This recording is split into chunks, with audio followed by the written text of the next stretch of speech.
Hi, my name is Xavier Wright. This is Dickinson's Daily Discovery, and today we will be learning about an interesting village in eastern Cuba's Oriente. Now I know there are some people who think, hey, I have a pretty good idea of what Cuba's like. There are beautiful beaches, 5-star resorts, top-notch tourism, there's lots of live music, and who can forget Cuban cigars? Well, yes, some people, these all exist within Cuba, especially in some western Cuban cities.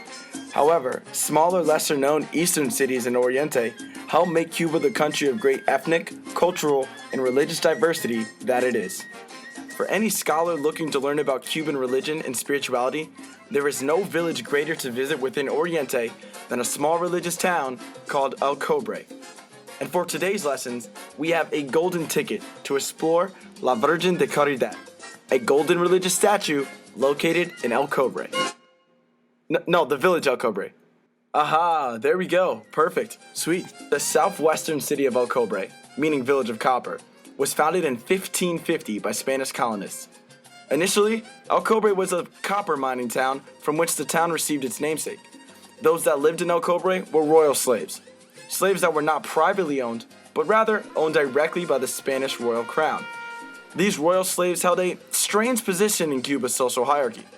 They had many more rights compared to their privately owned plantation alternatives, but were without the legal freedoms of a freed man.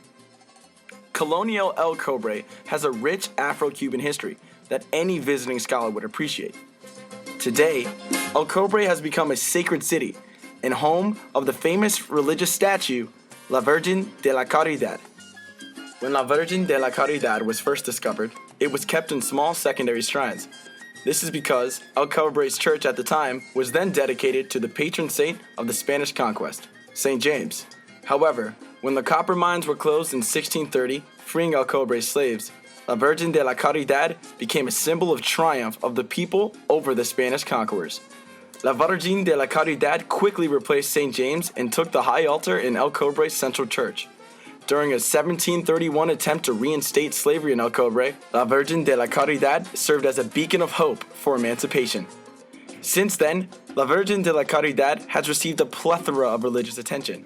In 1916, the devotion towards La Virgen de la Caridad was so great that Pope Benedict XV esteemed it the patron saint for the entire island.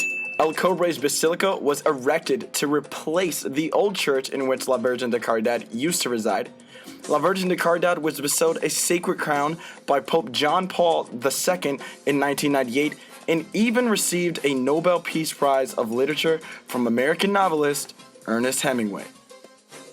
Now, La Virgen de Caridad is celebrated nationwide as one of the most sacred religious places on the island of Cuba. Although the Virgin Mary is a holy figure in Christianity, the Virgen de la Caridad has become a sacred landmark towards devotion to all Cubans, from practitioners of Santeria to even the non-religious. It is fitting that the origin story of La Virgen de Caridad claims an African man, European man, and indigenous man discovered the holy statue. It goes to show how La Virgen de la Caridad is a statue of hope and faith for all Cubans. The future suggests that the impact of La Virgen de la Caridad as a religious and spiritual pillar will remain in Cuba. The town of El Cobre will remain one full of both Cuban religious and Afro-Cuban history, and with the progressive lift of the U.S.-Cuban economic embargo, El Cobre could likely become the destination for your next scholarly vacation. This was Dickinson's Daily Discovery with your host, Xavier Wright. Until the next lesson.